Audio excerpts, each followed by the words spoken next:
Hi folks, it's Stuart from the Courtyard Cafe. Welcome back to the kitchen again. It's almost the weekend, and what better way to go into the weekend than with a treat? What I'm going to make are some delicious jam donuts. As usual, the recipe is a fairly simple one. I've got 225 grams. That is of strong white bread flour. 15 grams of butter, which I melt before I put into the mixture. 7 grams of yeast, instant yeast. Half a teaspoon of salt, 1 egg, 125 milliliters of water, and there's only going to be 1 tablespoon of caster sugar actually in the donut mixture. Making these is about as straightforward as the ingredients. What I did, I put the flour, sugar, salt and yeast, 7 grams of yeast, into the bowl. To that I've added the melted butter, which I just gave about 15-20 seconds in the microwave. I'm also adding 1 egg,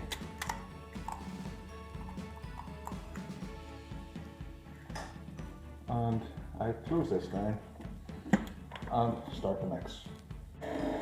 I'm using a mixer with a dough hook, and it always looks as though it's not going to work. What I'll do is add the 125 milliliters of water and turn the mixer up and allow it to combine all of those ingredients, pull them all together. It will just take a couple of minutes.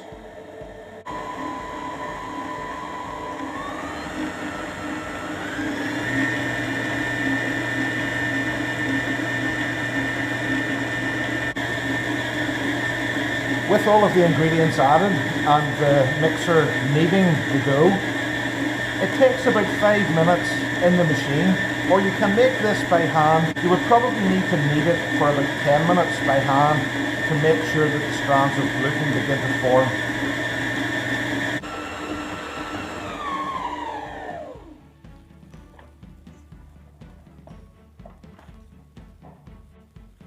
The dough has been proving in the mixer for a good 5 minutes.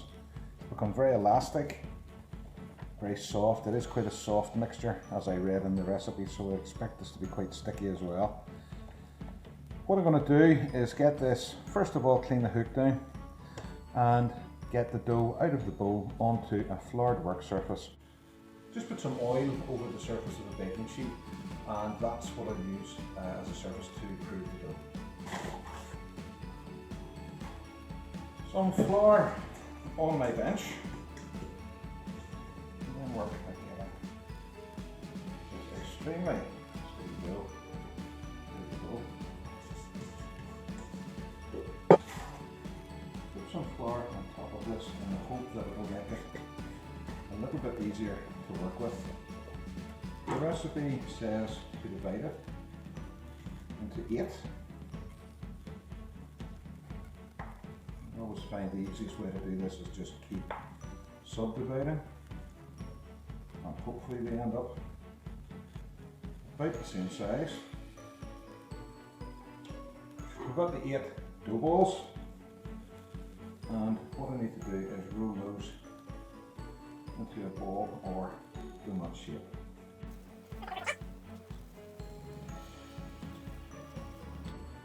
The next stage is to cover these up for the proof.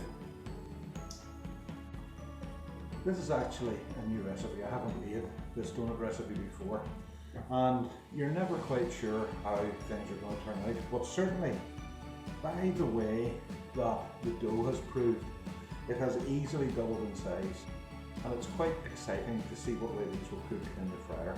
I have the deep fat fryer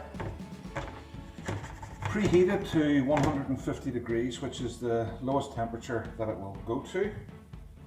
This dough is incredibly sticky, and I'm going to be as careful as possible coming it into the hot oil.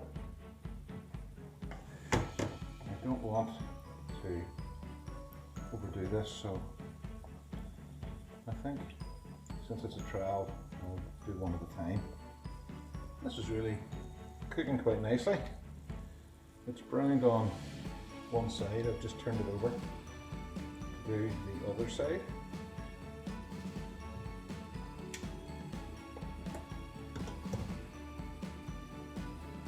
can see, first donut is a nice colour evenly all over.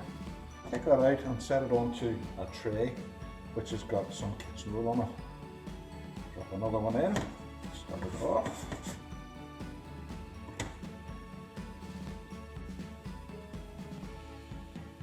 Look at the second one as well.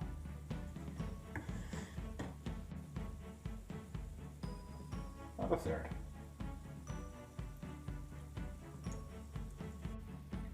I increased the temperature of the oil very, very slightly, up to 160 degrees, and this batch here have really puffed up. That's our donuts, nice and evenly cooked, golden brown colour all over. I'm going to let those cool down before I try to put the jam in them. Additionally, the donut is filled with a little raspberry jam.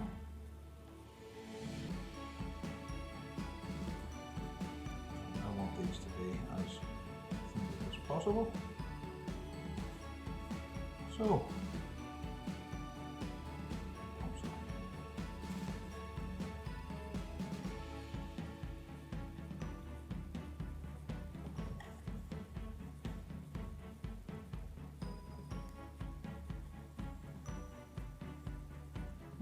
that's the jam.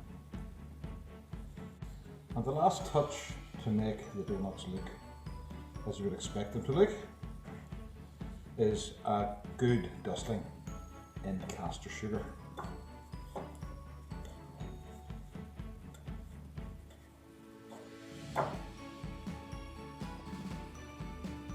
And with one more just to sugar coat. There's nothing else to do now but get a cup of tea or coffee and enjoy one of my own donuts. They really are quite simple. You should give them a go.